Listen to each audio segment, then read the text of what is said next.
નમસ્કાર વિદ્યાર્થી મિત્રો, આજે આપણે જોઈશું ડિસીઝ.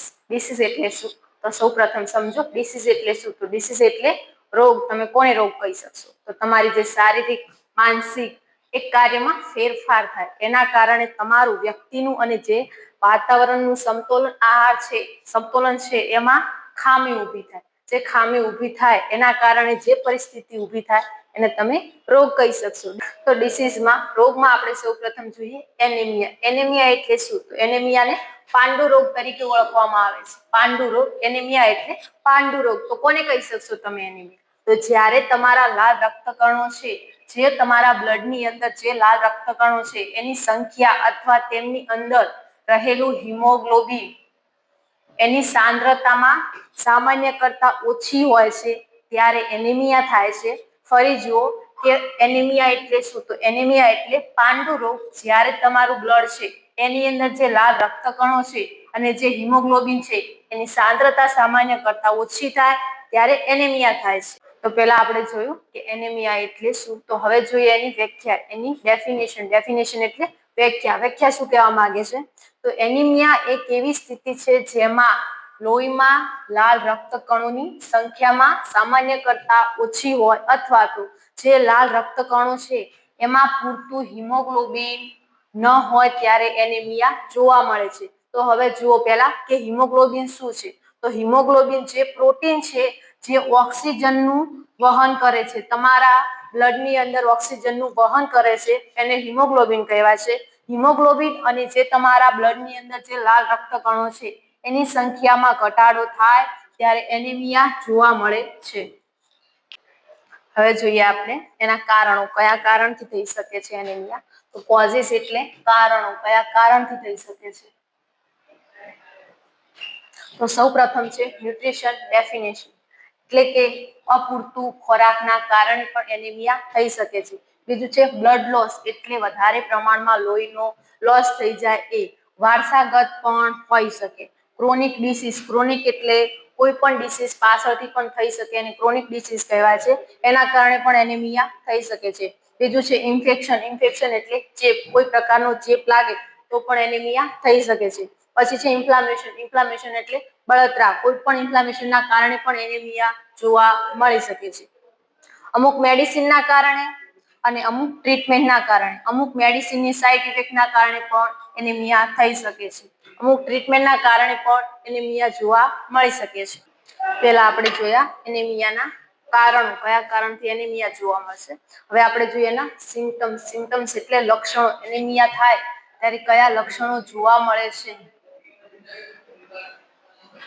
તો સૌપ્રથમ છે થાક. શરીરની અંદર બહુ થાક લાગી શકે છે એનિમિયા હોય ત્યારે. શ્વાસ લેવામાં તકલીફ પણ થઈ શકે છે. શ્વાસ લેવામાં તકલીફ, બ્રીથિંગ ડિફિકલ્ટી પણ થઈ શકે છે. નિસ્તેજ સ્કિન, તમારી જે સ્કિન છે એનો કલર વ્હાઇટિશ પણ થઈ શકે છે. પછી ચક્કર આવી શકે છે. માથાનો દુખાવો, હેડેક, વધારે પ્રમાણમાં માથાનો દુખાવો પણ થઈ શકે છે. તમારા હાથ અને પગ બહુ ઠંડા થઈ શકે છે. અને છેલ્લે છે ચેસ્ટ પેન, છાતીની અંદર પેન પણ થઈ શકે છે. આ બધા છે એનિમિયાના લક્ષણો. તમે જોઈ શકો છો કયા કયા લક્ષણો આપણને જોવા મળશે. હવે આપણે જોઈએ એનિમિયા થાય ત્યારે તમે કયા ડાયગ્નોસિસ. ડાયગ્નોસિસ એટલે નિદાન, કોઈ રોગની ઓળખ કરી શકો એ, એને ડાયગ્નોસિસ કહેવામાં આવે છે. નિદાન કહેવાય છે. નિદાનને કયા કયા નિદાનો તમે એનિમિયાની અંદર કરી શકશો? પહેલા છે ફિઝિકલ એક્ઝામિનેશન. ફિઝિકલ એક્ઝામિનેશન એટલે તમારા પૂરેપૂરી આખી બોડીનું એક્ઝામિનેશન કરવાનું હોય એ. પછી છે મેડિકલ હિસ્ટ્રી, આગળ પાછળની કોઈ પણ મેડિકલ હોય કન્ડિશન, કઈ પણ પ્રોબ્લેમ થયું હોય, મેડિસિન લીધેલી હોય, એની હિસ્ટ્રી લેવામાં આવે છે. પછી બ્લડ ટેસ્ટ.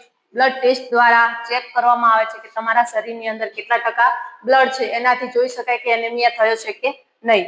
પહેલા આપણે જોયું નિદાન. હવે જોઈએ સ્ટેજ ઓફ એનિમિયા. એનિમિયાના સ્ટેજ. સ્ટેજ એટલે તબક્કા. કેટલા તબક્કા હોય છે એનિમિયા? તો નોર્મલ એનિમિયા 10% જેટલો હોય છે. 10% થી 10% કે તેનાથી નીચો હોય સ્તર તમારા બ્લડનો, તો સમજવું કે તમને એનિમિયા થયો છે. તો સૌપ્રથમ છે હળવો એનિમિયા. એની અંદર જોઈએ 10% જેટલું બ્લડ હોય તમારા બોડીની અંદર ત્યારે હળવો એનિમિયા થાય છે. જે હળવો એનિમિયા થાય છે એની સારવાર તાત્કાલિક થઈ શકે છે. ખોરાક દ્વારા તમે તમારા બ્લડની સંખ્યામાં વધારો કરી અને એનિમિયાથી દૂર થઈ શકો છો. બીજું છે મધ્યમ એનિમિયા. મધ્યમ એનિમિયાની અંદર તમે જોઈ શકો છો 8% જેટલું બ્લડ તમારા બોડીની અંદર હોય એને મધ્યમ એનિમિયા કહી શકાય છે. એની પણ રિકવરી તમે થઈ શકે છે. અને ત્રીજો છે ગંભીર એનિમિયા. ગંભીર એનિમિયાની અંદર તમે જોઈ શકો છો કે 7%થી ઓછું તમારા બ્લડ હોય એને ગંભીર એનિમિયા કહી શકાય છે. આની અંદર મનુષ્ય મૃત્યુ પણ થઈ શકે છે, જે વધારે ગંભીર હોઈ શકે છે, જીવલેણ પણ થઈ શકે છે. તો 5મો એનિમિયા છે જીવલેણ એનિમિયા, જેની અંદર જોઈ શકો છો 6% કે તેનાથી વધારે બ્લડ હોય તો જે પેશન્ટ છે એનું મૃત્યુ પણ થઈ શકે છે. આ છે સ્ટેજ છે, તબક્કા છે એનિમિયાના. તમે 4 એનિમિયાના તબક્કા જોઈ શકો છો. તો આગળ આપણે જોયું એનિમિયાના તબક્કા. હવે જોઈએ એનિમિયાની ટ્રીટમેન્ટ. ટ્રીટમેન્ટ એટલે સારવાર. તમે એનિમિયાની અંદર શું સારવાર આપી શકશો? તો સૌ પ્રથમ જોઈએ કે સારવાર એનિમિયાના મૂળ કારણ પર આધાર છે.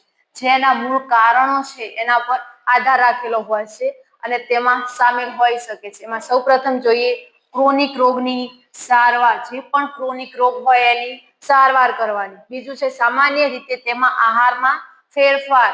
તો જે તમે આહાર લેતા હોય એની અંદર ફેરફાર કરવાનો. પૂરક અને અંતર્ગત સ્થિતિને સંબોધવાનો સમાવેશ થાય છે. પછી છે આયર્ન સપ્લિમેન્ટ લેવા.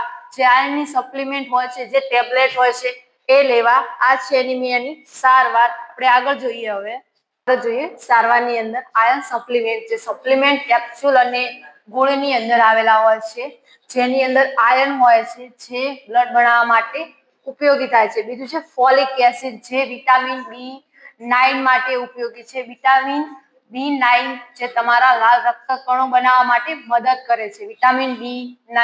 બીજી છે મેડિસિન મેટ્રોકોલાવેલિન, જે વિટામિન B12 ની ઉણપ છે, ઉણપ હોય એ લોકો માટે સૂચવવામાં આવે છે. જે વિટામિન B9 ની ઉણપથી પીડાતા લોકો છે એ માટે સૂચવવામાં આવે છે. તો આ છે ટ્રીટમેન્ટ એનિમિયાની સારવાર. આગળ જોઈએ બીજી સારવાર. જે શરીરમાં આયર્નની ઉણપ હોય, તમારા શરીરમાં આયર્નની ઉણપ હોય ત્યારે ફેરસ એસ્ટ્રોબિન નો ઉપયોગ પણ થાય છે. તમારા શરીરમાં આયર્નની ઉણપ હોય તો ફેરસ એસ્ટ્રોબેટ નો ઉપયોગ પણ કરવામાં આવે છે. તો આ હતી એનિમિયાની સારવાર, જે તમે એનિમિયામાં લઈ શકો છો. હવે જોઈએ આપણે કોમ્પ્લિકેશન. એનિમિયા થયું હોય ત્યારે તમને કઈ કોમ્પ્લિકેશન થાય? કોમ્પ્લિકેશન તો પહેલા સૌ પ્રથમ કોમ્પ્લિકેશન એટલે શું? તો કોમ્પ્લિકેશન એટલે ગૂંચવણો. તમારા શરીરમાં એક રોગ હોય અને એની સારવાર તમે બરાબર ન કરો ત્યારે નવી નવી ગૂંચવણો તમારા શરીરની અંદર દાખલ થાય છે. ત્યારે સૌ પ્રથમ છે હાર્ટની પ્રોબ્લેમ. તમારા હૃદયની પ્રોબ્લેમ થઈ શકે છે. કોઈ પણ પ્રકારનું ઇન્ફેક્શન લાગી શકે છે.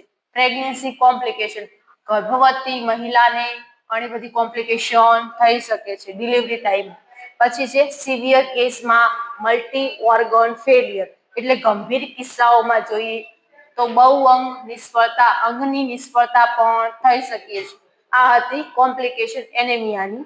તો જોઈએ બીજું કે એનિમિયા એક જાહેર આરોગ્યની મુખ્ય ચિંતા છે, જે મુખ્યત્વે નાના બાળકો અને ગર્ભવતી મહિલાઓમાં વધારે અસર કરે છે.